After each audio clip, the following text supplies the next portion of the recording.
Vous écoutez Samedi de lire avec l'auteur invité d'Amélie Boivin-Enfield. Je suis toujours en compagnie de mon invité de cette semaine, Josée Boudreau. Et là, Josée, il faut qu'on parle un peu du livre, de ce qu'on retrouve dans Sois ta meilleure amie et encore plus. Et tu parles dans cet ouvrage-là de comment se sentir utile. Oui. Ben en fait, moi, ça m'est arrivé avec le premier livre. Quand j'ai reçu tellement de commentaires à la suite du premier livre, c'était fantastique parce que c'était en octobre, le temps que les gens se le procurent, tout ça, ils se sont mis à m'écrire, à m'envoyer des messages sur Facebook. Puis là, ben, Josée, tu m'as fait du bien pour telle raison, puis telle affaire, puis telle affaire. Puis là, je vous jure, c'était pas de l'ego qui se gonflait, c'était juste comme un grand plaisir de dire, waouh, je fais du bien du monde, c'est assez fantastique ça. Moi, je suis pas docteur, je suis pas infirmière, je soigne pas des personnes âgées. Mon utilité, je la sentais auprès de mon chum, mes enfants, mais à la base de tout, là, c'était du concret. Ah, ça avait pas de prix. Alors, quand est arrivé le jour de l'an, entre 2014 et 2015, ce soir-là où sonne minuit, qu'on fait chin-chin, je me suis dit que 2015 soit mon année où je serai le plus utile possible. Ça a été mon mot-clé. Et jusqu'ici, franchement, ça me va bien. Je suis contente parce que je remplis ma mission personnelle de me sentir utile et de l'être aussi. Alors oui, le mot utilité, je l'utilise beaucoup parce que je pense qu'on a tous une mission dans la vie. Puis même des fois, ça semble futile, ce ne l'est pas. Moi, je suis une communicatrice, puis ma communication, elle peut aller toucher les gens. Il faut que j'utilise ce cadeau-là, tu sais. Moi, je serai jamais médecin, comme je le dis. J'ai pas de talent en construction, j'ai pas ça, moi. Mais j'ai le talent de la communication. Si je peux l'utiliser pour aider les autres, pour les craquer un peu, les booster ou les écouter, wow! Alors, utilité, c'est mon année 2015. Il y a un segment, moi, dans l'ouvrage qui m'a fait pleurer hier, le segment sur le deuil, sur Michel. Troublant, cette histoire-là, de savoir qu'une dame que tu connais pas t'écrit un courriel pour te dire qu'est-ce qui se passe dans sa vie. Oui, quelque part en janvier, donc alors que j'étais encore sur mon espèce de nuage de « je me sens utile », il arrive ce courriel-là, en fait, ce message Facebook-là de Michel de Trois-Rivières, qui me dit « Madame Boudreau, vous dites dans votre livre que j'ai reçu en cadeau qu'on doit absolument rendre hommage aux gens qui nous quittent, parce que c'est pas le curé qui a tant de choses à dire sur cette personne-là, mais comment vais-je moi réussir à faire ça alors que c'est mon fils, Antoine, qui a 4 ans, qui est condamné à te dire. » Je pleurais ma vie parce que, tu sais, j'avais du plaisir depuis le début avec ce livre-là. Je recevais des courriels, une dizaine par jour, là. Puis là, je disais, écoute ça, chérie. Puis là, je racontais ça à mon chum. Puis là, il arrive ça, il dit, qu'est-ce que c'est? Je disais, je pleure ma vie, si tu savais. Et là, ça m'a pris quelques heures pour répondre à Michel. Et on est entré en contact, finalement, via Facebook, où on a communiqué ensemble. Puis que j'ai dit, je peux rien faire, puis j'ai de la misère à trouver les mots, tu sais, mais je pense que même si votre garçon a 4 ans, il faut y rendre hommage d'une certaine façon. Puis si c'est pas vous qui le faites, faites-le avec un petit mot que vous aurez peut-être écrit. Finalement, elle a trouvé elle-même la solution. Son petit garçon, on n'est pas dans un film de Walt Disney, son petit garçon est mort. Et puis, elle a trouvé le courage d'aller lui rendre un hommage à l'église. Puis moi, j'étais un peu là, au fond, parce qu'elle a pris une petite photo de moi qu'elle a mis sur le lutrin, là-bas, pour lui donner la force de dire. J'ai décidé, bien évidemment, j'ai demandé la permission de mettre cette histoire-là dans mon livre parce qu'elle n'est pas rose, cette histoire-là. Mais je pense qu'il faut donner un sens à nos épreuves. Puis qu'il faut, comme être humain, qu'on ait l'impression de donner le meilleur de soi, peu importe l'épreuve qui nous est présentée. Et l'histoire de Michel et de son ex, je la trouve fantastique parce qu'ils n'étaient plus un couple quand ils ont appris que leur garçon allait mourir, puis ont décidé, l'espace de cette grande peine-là, de traverser ça en famille. Puis je trouve que c'est plein d'amour. Alors, c'est un bout difficile, hein, à traverser dans mon livre, hein? Oui, vraiment. Ah non, j'en ai pleuré une shot hier. Oui, puis les gens qui me parlent de mon livre reviennent à cette histoire de Michel, puis je les comprends, parce que ça va profondément dans ce qu'on a le plus peur, je pense, c'est-à-dire de perdre quelqu'un de très proche de nous. Mais c'est aussi ça, la vie.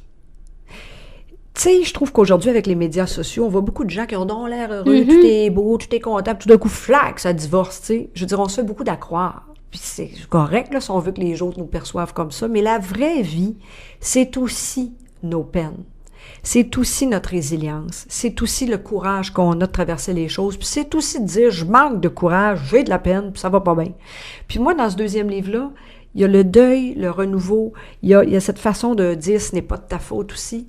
J'avais besoin de dire aussi que c'est le fun là, de mettre de la lumière, mais que des fois, il y a des côtés sombres aussi. Puis si on prend nos côtés sombres, puis nos peines, puis qu'on les vit profondément, ils nous font apprécier encore plus nos joies. Mais oui, c'est sûr. On les savoure encore plus par la suite. Oui. Fait que, tu sais, je trouve que c'est quelque chose d'important, ça. On peut pas tout le temps être heureux. On peut pas toujours être non plus malheureux.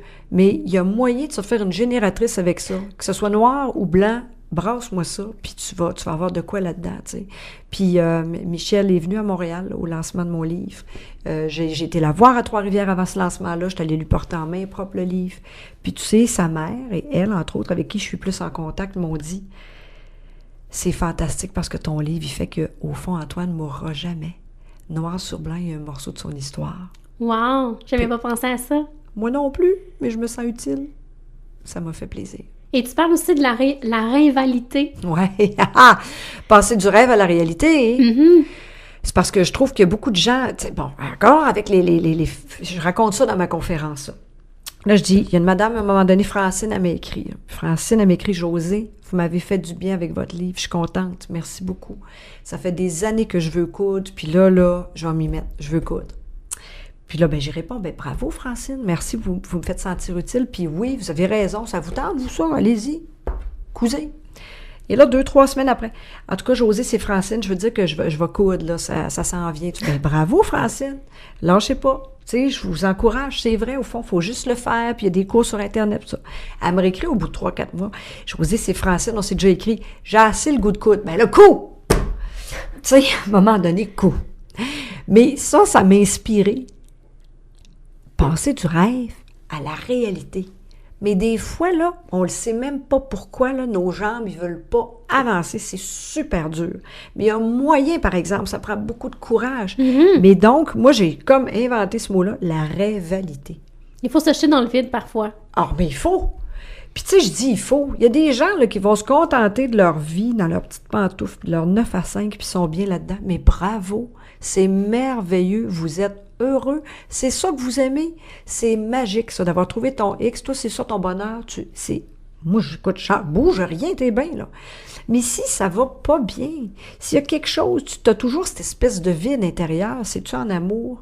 C'est-tu à job? C'est-tu avec ta famille proche? C'est-tu avec tes amis? C'est-tu juste dans toi? T'as pas de loisirs? Mais si t'es pas bien en dedans, là, cherche-les ton vide. Remplis-les de quelque chose. Puis pas d'une dépendance, mais passe du rêve à la réalité. Arrête de rêver. Tu sais, j'aime mieux dire, t'es mieux de moins rêver en couleur puis te réaliser en noir et blanc, mais au moins bouge quelque chose. Ça, c'est une phrase de Marc, hein? Oui, c'est Marc Gervais qui m'avait donné ça. Je l'aime, cette phrase-là. C'est vrai. Pourquoi des fois on espère tout le temps les gros feux d'artifice puis que ça pète de partout? Ça se peut que ce soit juste un petit rose, un petit jaune pâle, mais fantastique, mais au moins c'est la réalité. Savourer les petits bonheurs et t'en parles, tes petits bonheurs avec ta famille. Ouais. Ben moi, j'ai toujours eu le petit bonheur bien facile, tu sais. Moi, là, penser que le vendredi, on va ouvrir une petite bouteille de rosé, là, puis que j'ai des amis qui viennent à la maison, puis que là, mes enfants vont tourner autour de l'îlot, puis qu'on est bien.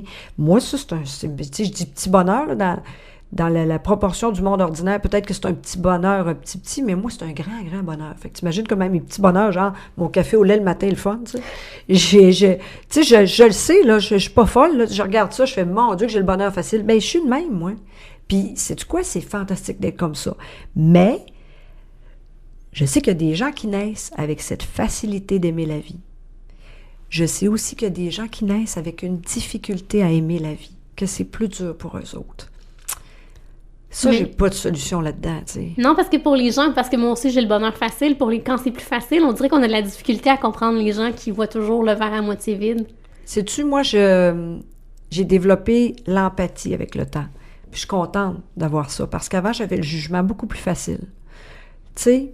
Mais aujourd'hui, je sais que des fois, tu te mets dans les bottines de quelqu'un, puis tu fais « Hey, attends un peu, là, c'est pas évident. » Mais si je peux transmettre un peu de cette énergie-là, moi, que j'ai en surplus, ben tant mieux, tu sais, je me sens utile là-dedans, mais ça se limite là, ça se limite à ça. Je peux pas non plus, moi, aller te prendre la main. Si tu dis depuis des années, faudrait bien que je marche, faudrait bien que j'aille prendre des marches, je me sens pas bien.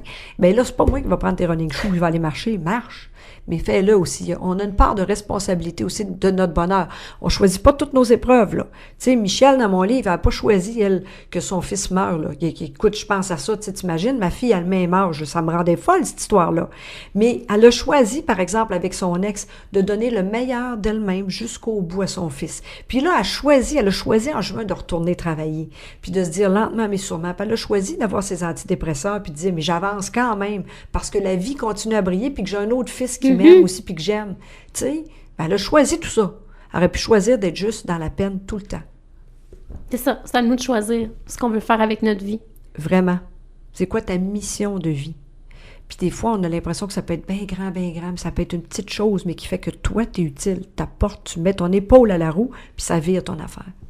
Et je veux qu'on parle d'un autre sujet complètement, du culte du corps. Oui. Ça, c'est un chapitre qui m'a touchée, où tu dévoiles beaucoup. Oui, c'est vrai, je parle beaucoup, écoute, moi, il y a des affaires que j'ai décidé d'accepter sur mon corps. Je sais que je vieillis, puis que on est bien plus cute aujourd'hui que demain. C'est plate à dire, mais c'est vrai quand même. Je parle de chirurgie esthétique, je parle d'implants, je parle de botox, puis de certains choix que j'ai faits, puis je parle de ma cellulite assumée aussi.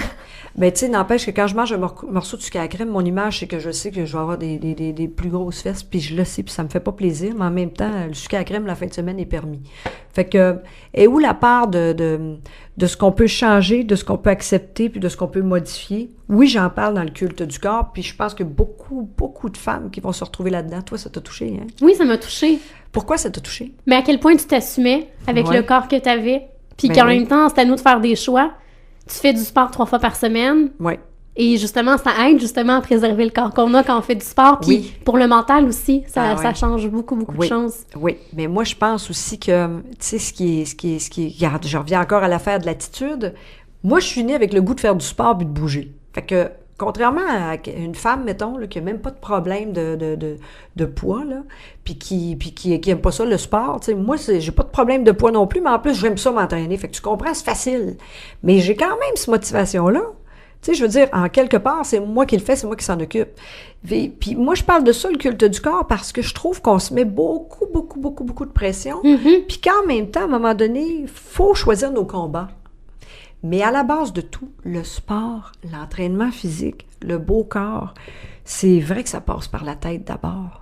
C'est que c'est un beau cercle super positif. Si tu t'entraînes, puis tu prends soin de toi, puis tu prends tes marches, puis tu te fais transpirer, puis tu as l'impression de rincer la machine, là, bien, tu vas avoir le goût de bien manger. Puis si tu as le goût de bien manger, dans ta tête, il y a quelque chose de satisfaisant aussi, de faire comme je prends soin de ma santé. Parce que vu que tout n'est pas rose, puis qu'on va pas tout mourir de même, là, de vieillesse, et que tout est beau, là, bien, on peut-tu étirer le plus possible notre qualité de vie en prenant soin de notre santé? Être conscient de ce qu'on peut faire pour nous. Mais vraiment.